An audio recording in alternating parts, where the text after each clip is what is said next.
और वहीं भारत की वैश्विक व्यापार में भूमिका और हिस्सेदारी विकसित भारत के लक्ष्य के अनुरूप लगातार बढ़ते जा रही है।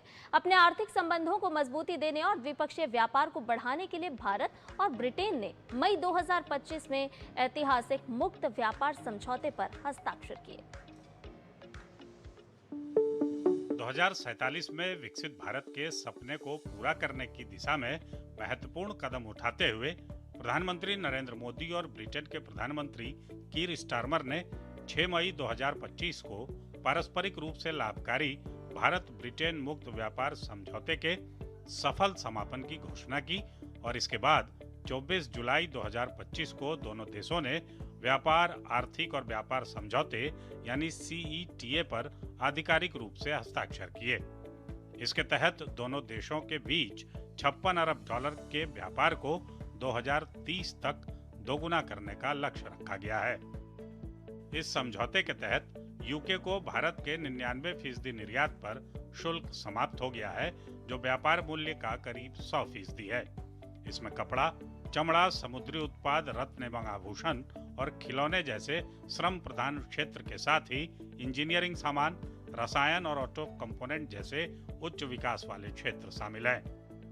इससे बड़े पैमाने पर रोजगार सृजन को बढ़ावा मिलेगा, साथ ही कारीगरों, महिला नेतृत्व वाले उद्यमों और MSME को सशक्त बनाया जाएगा। भारत ब्रिटेन व्यापक आर्थिक एवं व्यापार समझौता किसानों और मछुआरों से लेकर वनवासियों, श्रमिकों, महिलाओं, युवाओं, छोटे व्यवसायों और पेशेवरों तक को नए अवसरों और आर्थिक संबलता का राह सुनिश्चित करता है। समझौते के बाद यूके के बाजार सीमित अपवादों के साथ लगभग सभी भारतीय कृषि निर्यातों के लिए शुल्क मुक्त हो गए हैं। भारत यूके CETA भारत के प्रमुख आर्थिक हितों की रक्षा करते हुए व्यापार और निवेश के नए रास्ते खोलेगा।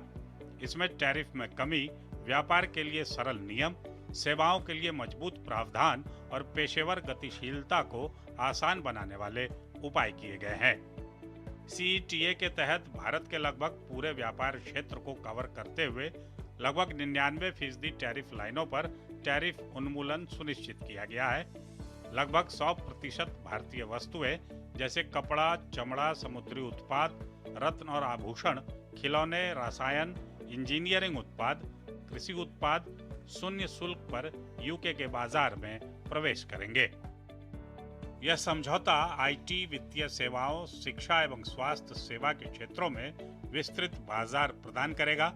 यह पेशेवरों के अस्थायी आवागमन के लिए एक संरचित ढांचा भी तैयार करने में मदद करेगा। इसके अतिरिक्त इन प्रावधानों के तहत हर साल 1800 तक भारतीय शेफ, योग्य प्रशिक्षक और शास्त्रीय संगीतकार यूके में काम कर सकते हैं। भारत ने इस समझौते के तहत अपने संवेदनशील क्षेत्रों की सुरक्षा की है। इनमें डेयरी, अनाज और मिलेट्स, दालें और सब्जियों से लेकर सोना, आभूषण, प्रयोगशाला में विकसित हीरे शामिल हैं। किसानों, MSME और राष्ट्रीय हितों की रक्षा के लिए भारत सरकार ने एक मजबूत रुख अपनाया है। भारत और यूके के बीच हुए मुक्त व्यापार समझौते भविष्य में दोनों देशों को न सिर्फ आर्थिक रूप से सशक्त बनाएगा, बल्कि सामरिक और राजनीतिक रूप से भी नजदीक करेगा। Bureau report, DD news.